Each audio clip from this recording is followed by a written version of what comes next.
Hi friends, ఈరోజు ఈ చిట్టి టమాటాలతో టమాటా పప్పు అయితే చేసుకుందాము.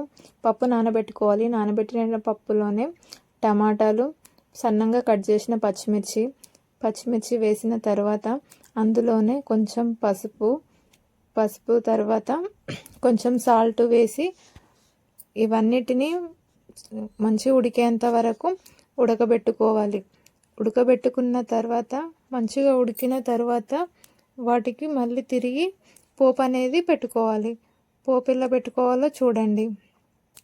ఒక గిన్నెలో ఆయిల్ వేసి ఆయిల్లో ఆవాలు, జీలకర్ర వేగిన తర్వాత అందులోనే కరివేపాకు వేగిన తర్వాత అల్లం వేసిన తర్వాత కొంచెం పసుపు వేసి బాగా కొంచెం కలుపుకొని తర్వాత అందులోనే మనం ఉడకబెట్టుకున్న పప్పు వేసుకొని కొద్దిసేపు మరిగించుకోవాలి. మరిగిన తర్వాత ఆఫ్ చేసుకొని చూడండి, చాలా రుచిగా ఉంటుంది, చాలా టేస్ట్గా ఉంటుంది. Okay, bye friends.